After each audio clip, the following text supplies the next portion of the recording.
आज सगळ्यात कॉमन आणि अत्यंत त्रास देणारा एक आजार मी आपल्याला सांगणार आहे. त्याचं नाव आहे मूळव्याध.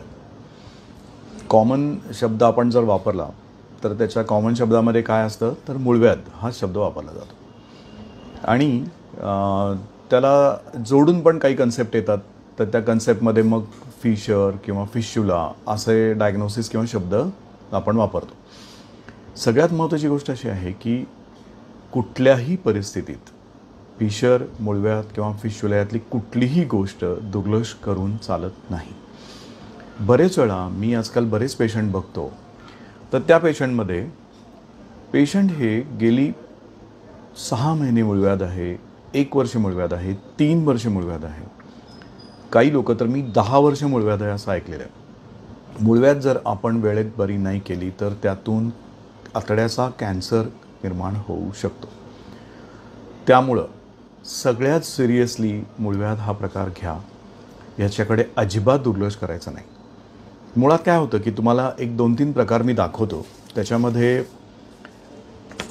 हे जे चित्र आहे, या चित्रामध्ये ही जी संडासची जागा आहे, या संडासच्या जागेमध्ये असे मोड किंवा सूज येते.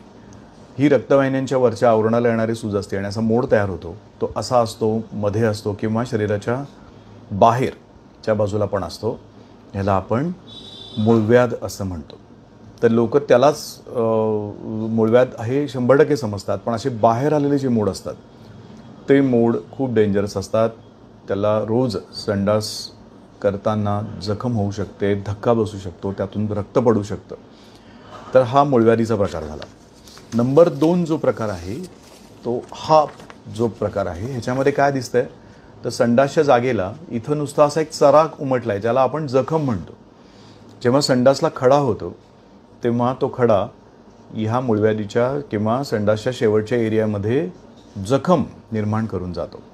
आणि ही जखम लवकर बरी होत नाही, ही वर्षोनवर्ष राहू शकते. या जखमेला रोजच सकाळी मोशन साफ होताना जर खडा होत असेल किंवा ती जागा जर आवळली तर ती मोकळी होताना परत ती जखम फाटते. आणि हे काम रोज चालू राहतं आणि ह्याला म्हणतात फिशर. हे बरं होत नाही आणि त्यातून रक्तस्राव होत राहतो. काही वेळेला मूळव्याध आणि फिशर असा एक गोंधळ मनामध्ये घातला जातो. हा तिसरा प्रकार आहे. ही संडासच्या जागेचा आतला भाग आहे, हा शरीराचा बाहेरचा भाग आहे. तर ह्या आतल्या बाजूनं असा एक ट्रॅक तयार होऊन बाहेरच्या बाजूला ओपन होतो किंवा ह्या ट्रॅकला इथनं एक ट्रॅक किंवा इथून एक ट्रॅक ओपन होऊन बाहेर एक फोड येतो आणि त्यातून पस डिस्चार्ज होतो. ह्याला मूळव्याध किंवा फिशर न म्हणता ह्याला फिश्युला असं म्हणतात. हा प्रकार 99% जर पस येत असेल आणि संडासच्या जागेत न येता साईडनं येत असेल तर ते फिश्युला आहे. याला 99% ऑपरेशन हाच उपाय आहे. कधीकधी अगदी लहान फिश्युला जवळ असेल तर आयुर्वेदिक 4 सूत्रांनी पण तो कमी होतो. पण जर तो कमी होत नसेल तर पटकन त्याचं ऑपरेशन करून हा विषय संपवणं चांगलं. आता हे जे 2 टाईप आहेत मगाशी जे आपण सांगितले, या 2 टाईपमध्ये काय होतं की शरीरामध्ये अत्यंत चुकीचं खाणं, भयंकर उष्ण पदार्थ खाणं, विषारी पदार्थ खाणं, सतत शेंगदाणे, काजू, मांसाहार, हिरवी मिरची, हिरव्या मिरचीचा ठेचा, तेलकट पदार्थ, लवंग, लसूण, आलं अतिरेकी प्रमाणात घातलेले भयंकर तिखट पदार्थ, सतत भेळ, मिसळ, फरसाण खाणं आणि त्याच्याबरोबर सौम्य पदार्थ म्हणजे दूध, ताक, तूप, दही, फळं हे न घेणं.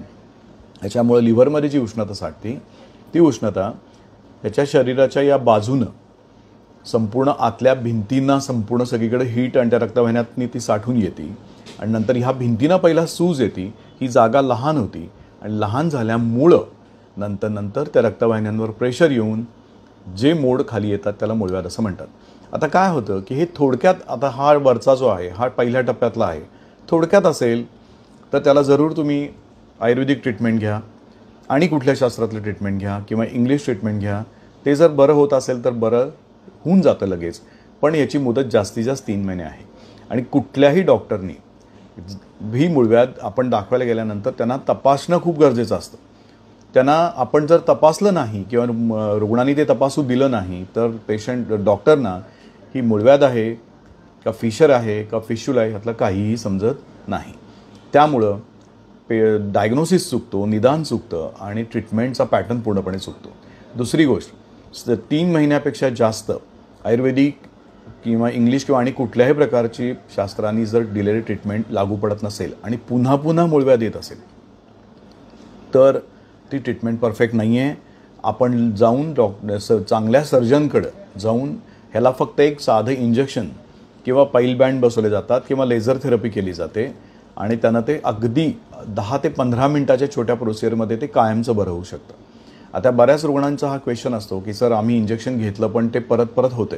याचं कारण असं की इंजेक्शन घेतल्यानंतर जे पथ्यपाणी पाळायला पाहिजे ते जर आपण चुकत राहिलो तर कुणालाही ती मूळव्याध परत येतच राहणार. त्यामुळे आपण सुद्धा परत संडासला खडा होऊ नये. तो खडा रोज येऊन हे फिशर निर्माण करतो. तो खडा जो होतो तो परत बरी झालेली जखम पूर्णपणे स्क्रॅच करून जातो आणि पुन्हा फिशर तयार होतं.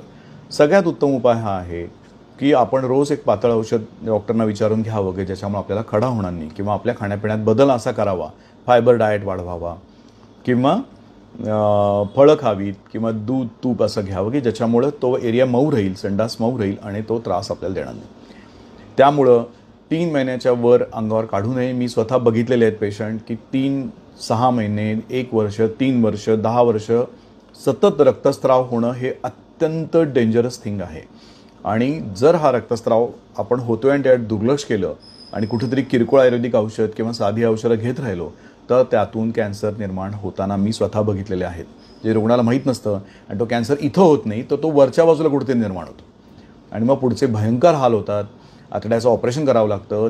ते संडाशी जागा पोटाच्या पुढच्या बाजूला ओपन करून द्यावी लागती.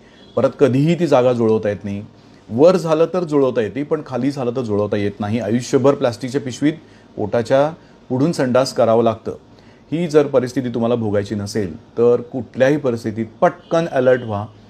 3 महिने औषधांनी उपचार झाले आणि परत जर तो त्रास होत असेल तर लगेच जाऊन पहिला चेकिंग, नंतर निदान आणि लागलं तर सर्जनकडे जाऊन ह्यापैकी कुठलाही एक चांगला उपचार करा. आता आमच्याकडे सुद्धा आयुर्वेदिक उपचार आहेत. ते आम्ही पेशंटना सांगतो की माझ्या उपचाराने तुम्हाला 3 महिन्यात बरं वाटलं तर पूर्ण घ्या आणि ते पूर्ण संपले हे आम्ही स्वतः चेक करून ठरवतो. आणि आमच्या उपचारांनी आत्तापर्यंत हजारो म्हणजे 2-2, 3-3 हजार पेशंट बरे झालेले आहेत. पण उरलेले जे पेशंट बरे होत नाहीत त्यांना आम्ही सर्जनकडे लगेच पाठवतो आणि ते पटकन बरं करून घेतो. पण त्यांना पुढं कॅन्सरच्या सगळ्यात मोठ्या धोक्यात आपण टाकत नाही. दुसरी गोष्ट, संडासमधनं रक्त पडणं इटसेल्फ ही गोष्ट कधीही हलक्यात घेऊ नका. Take it seriously. कुठेही शरीरामध्ये रक्तस्राव होणं हे कॅन्सरचं पहिलं लक्षण असू शकतं. नाकातून रक्तस्राव, कानातून रक्तस्राव, थुंकीतनं रक्तस्राव किंवा युरिनमधनं रक्तस्राव, संडासमधनं रक्तस्राव, पाळीच्या जागेतनं रक्तस्राव हे कॅन्सरचं लक्षण असू शकतं. Take it seriously. याच्याकडे जरासं दुर्लक्ष करू नका. नंतर 10 लाख रुपये घालून सुद्धा प्रॉब्लेम क्रिएट होतात. कॅन्सर परत येऊ शकतो. खूप डेंजरस गोष्ट आहे. आणि मूळव्याधीमुळं त्यातून होणाऱ्या रक्तस्रावामुळं तिथलाच कॅन्सर असं नाही तर रक्त आपला ॲनिमिया किंवा ज्याला रक्त कमी होणं किंवा रक्ताचा कॅन्सर किंवा संपूर्ण पोटाची रचनावरची बिघडते. ही रचना एवढी भयंकर बिघडते की कित्येक दिवस पेशंटना पोटाची तक्रार चालू राहते. सतत गॅस होतात, पोट गच्च होतं, पोट साफ होत नाही, पोट झाडतं, पित्त होतं भयंकर, तब्येत बारीक होती, भूक लागायचं बंद होतं. आणि पेशंट हे मात्र डॉक्टरना सांगत नाही. ह्या कंप्लेंट सांगतात पण मला मूळव्याध आहे ही कंप्लेंट मात्र पेशंट सांगत नाहीत. हे आम्हाला विचारावं लागतं आणि विचारल्यानंतर मग त्याच्यावर ट्रीटमेंट दिल्यानंतर 50% पेशंट तिथंच बरा होतं. आणि शेवटचं वाक्य सांगतो, एक मूळव्याध किंवा फिशर किंवा संडासच्या जागेची जी कंप्लेंट असते हा ट्रॅक बिझी आहे, याला विश्रांती नाही. त्यामुळे ती सतत कंप्लेंट वाढत राहिली. ही कंप्लेंट वरती पोटाच्या 50 तक्रारी किंवा शरीराच्या 50 आजारांना आमंत्रण देते. त्यामुळं मूळव्याधीसारखा विषय हा तक्रार सुरू झाल्यापासून 3 महिन्याच्या आत औषधांनी बरं होतो.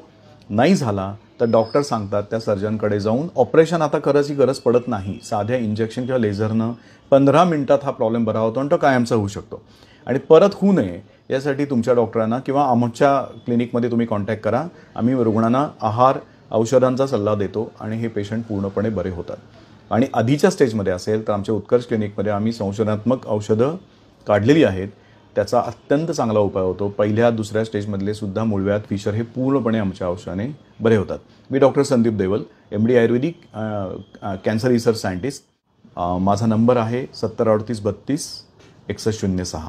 आपल्याला कुठलाही अडचण या आजाराबद्दल काही अडचण वाटली तर मला आपण बिनधास्त फोन करू शकता. मी असेच अनेक व्हिडिओ आपल्याला नेहमी टाकत असतो.